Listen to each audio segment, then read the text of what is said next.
was very strong also, a very brave warrior, and everybody was very happy with him. And things were going on like this, but one day he had a visit from a very important character. His name was Sage Uttanka, and Sage Uttanka told him all about his father's tragic, extremely unfortunate death. And I'm going to share that story with you now.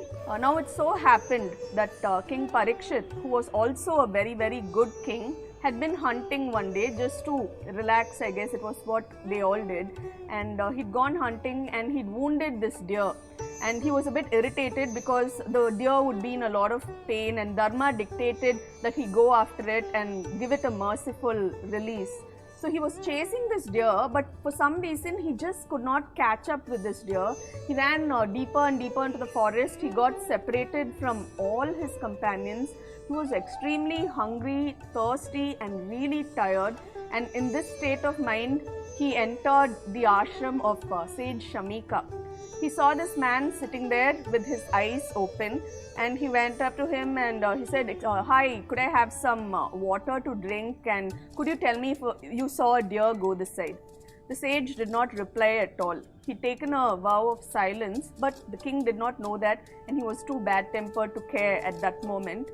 So he just started grumbling to himself. He looked around, he found some water, helped himself, and then as fate would have it, he saw a dead serpent lying over there. And then using his bow, he picked it up and he placed it on the shoulders of this sage, and then he walked away. Even as he was leaving, he knew he'd done something really wrong, but there was no going back, so he just returned to his kingdom. Meanwhile, all the inhabitants of the forest, they heard what happened to Sage Shamika, and the news went to his son. The son's name is Shringan, and Shringan was as noble as his father, but was very bad-tempered, and when he heard that his father had been insulted in this way, he just could not stand it, and he cursed King Parikshit. He said, "The king is unworthy. He insulted my father like this, and so exactly 7 days from now, he will lose his life. Bound by the power of my curse, King Takshaka, the king of serpents, will kill this unworthy king." And it was a terrible curse, and everybody was shocked. And even Sage Shamika, he told his son, "You've been very hasty." King Parikshit, in a moment, it was a momentary lapse of judgment, and he doesn't deserve such a severe punishment. He's been good to all of us. There's peace in the kingdom, and we can all do our business in quiet satisfaction. So it's really very harsh. And Shringan agreed, but he said, "I cannot take back my curse, but since you feel so strongly about it, I will send a fair warning to the king." And a messenger was sent to King Parikshit with these very sad tidings. And when the king heard it, on the advice of his ministers, he built himself this impenetrable fortress, and he placed himself inside. Even the air wasn't allowed to enter without, being subject to scrutiny by his ministers, and he conducted his business from there. Now, it so happened that King Takshaka was making his way towards the king, and there were also many sages and healers who wanted to offer their services in the event of a snake bite. The leading practitioner of this art was Sage Kashyapa, and even the most powerful of poison could be countered by him, and he decided to go and offer his services to King Parikshit.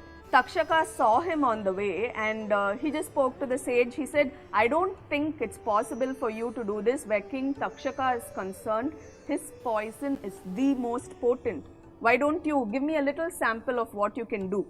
And they say Takshaka, buried his fangs into a large banyan tree out there, which immediately turned to ash because the poison was so strong out there. And Kashyapa did not even blink.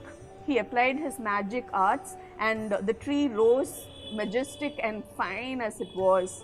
And Takshaka immediately said, "You know about the curse. You know I'm honor bound to do this. So why do you want to go there and undo my effects? What do you seek?"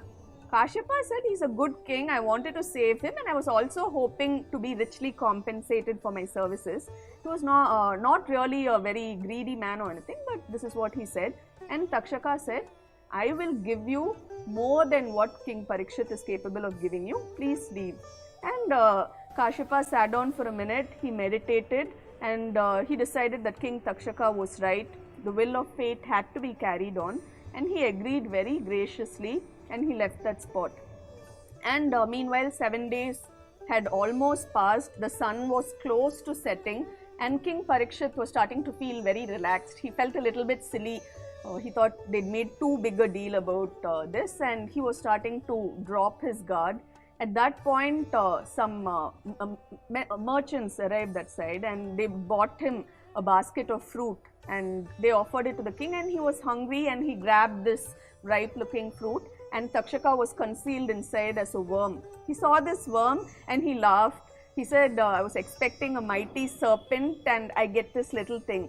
And he just brought it close to his neck like that as a joke. And Takshaka emerged and sank his fangs into his neck, and the king passed away at once. And this tragic story was told to Janamejaya by